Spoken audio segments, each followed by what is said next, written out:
La première étape pour devenir chrétien est de comprendre ce que signifie le terme chrétien. L'origine du terme chrétien se situe dans la ville d'Antioche, au 1er siècle après Jésus-Christ. Acte 11, 26. Il est possible qu'au départ, le terme chrétien ait été conçu comme une insulte. Le mot signifie essentiellement petit Christ. Cependant, au fil des siècles, les croyants en Christ ont adopté le terme chrétien et l'ont utilisé pour s'identifier comme disciples de Jésus-Christ. Une définition simple d'un chrétien est une personne qui suit Jésus-Christ. Si vous êtes prêt à devenir chrétien en recevant Jésus-Christ comme votre sauveur, tout ce que vous avez à faire est de croire.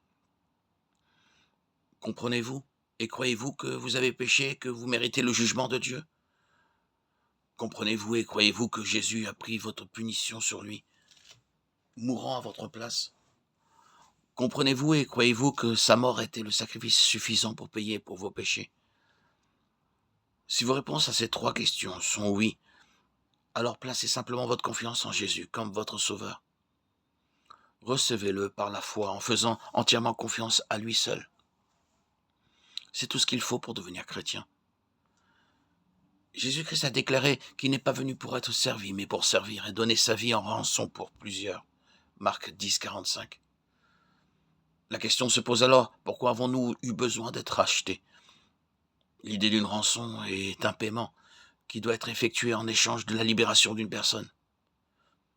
L'idée d'une rançon est le plus souvent utilisée dans les cas d'enlèvement lorsqu'une personne est kidnappée et retenue prisonnière jusqu'à ce qu'une rançon soit payée pour sa libération.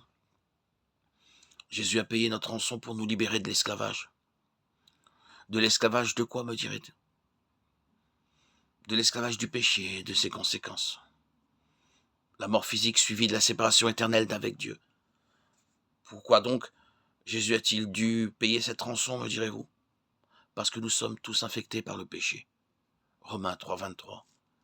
Et que nous méritons donc le jugement de Dieu. Romains 6, 23. Comment Jésus a-t-il payé notre rançon? En mourant sur la croix pour payer la pénalité pour nos péchés. 1 Corinthiens 15, 3, 2 Corinthiens 5, 21.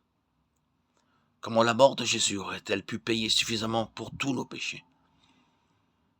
Jésus était Dieu sous forme humaine. Dieu venu sur terre pour devenir l'un de nous, afin de pouvoir s'identifier à nous et mourir pour nos péchés. Jean 1, 1, 14. En tant que Dieu, la mort de Jésus avait une valeur infinie, suffisante pour payer pour les péchés du monde entier. 1 Jean 2, 2.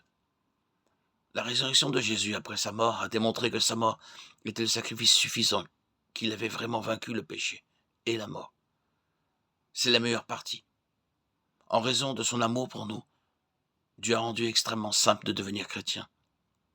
Tout ce que vous avez à faire est de recevoir Jésus comme votre sauveur, d'accepter pleinement sa mort comme le sacrifice suffisant pour vos péchés, de lui faire entièrement confiance comme votre sauveur. Jean 3, 16, Jean 14, 6, Acte 4, 12.